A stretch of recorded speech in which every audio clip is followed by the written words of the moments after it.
दायो जोङो बेखौ सुसिगोन।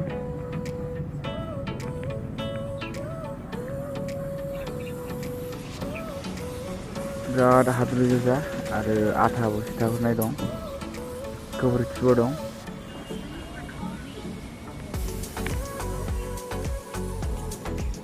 आरो सुनायनि सिगां सासेया पलिश खालामगासिनो दङ सिङाव।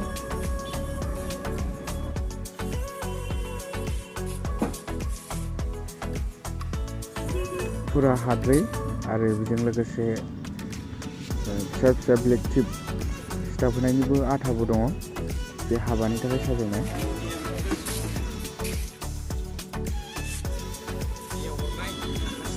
मारगाट सिंफ्रावबो बिराद गोबोरखि बेजों लोगोसे हाब्रु सिथाबनानै दङ। उखुमावबो हाद्रि गोजा, गोथां आरो गोजा आरो गोसोम कालारनि गारियाव बिराद खस्थ' जायो। जे हाद्रिखौ सुबाबो खारद'नो नागिरा आरो सिनायथारो। नायदिनि बबेसिम हायो, माबायदि साफा खालामनो हायो, सेस्था खालामनोसै।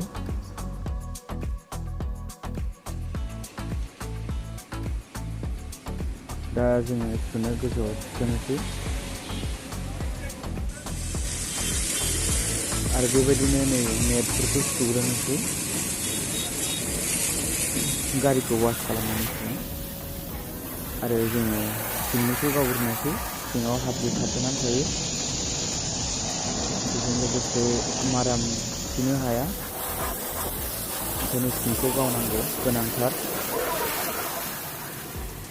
आरो जोङो नैबेबायदि फोरानसिगोन नेटखौहाय आरो बेबायदिनो मारगाटनि सिङाव जों गावनोसै दैजों, प्रेसार मेचिनजों। बिदिनो गल गल रिंनि टाइपनि जे हाब्रुफ्रा खारनायनि। दायो जोङो दरजा खना खनाखौ गावग्रोनोसै, बेवहाय हाद्रिफोर हाबनानै थायो। जोङो दायो डिजेल फुसिगोन, बे गय जानाय दागफ्रा खारनायनि आरो गोरलै गोरलै ग्रिसफोर खारनाय। डिजेल फुखांनायनि उनाव दै गावग्रोनोसै, ओमफ्राय नै सेम्पु होनोसै जों। बडियाव सेम्पु होनायनि उनाव हुइल्सआवहाय जों फुनोसै सारिगिदिं। बेनि उनाव जोङो जोंनि कार वाशिंखौ नुवाखैबा क'क्राझार डिस्ट्रिक्टनि सिङाव थानाय गसाइगाव फटबमबिल हाबग्रा रड नेशनेल हाइवेनि अभारब्रिजनि सेरावनो आङो डिस्ट्रिक्टआव जोङो दायो गाहायाव लांसिगोन जे दै सुगारनो।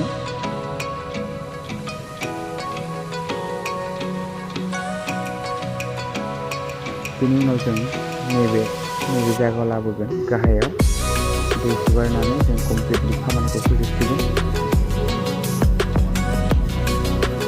आरो जोङो दैखौ सुगारबाय जेल' बाथिजों।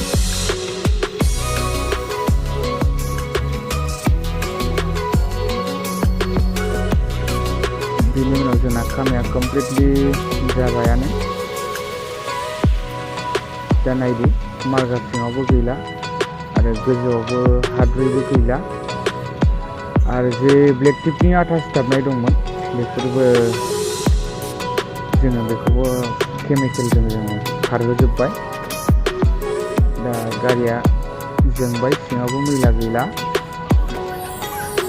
बिराद कोल जाबाय। दा लोगोफोर नोंसोर भिडिअखौ माबायदि मोनदों? लाइक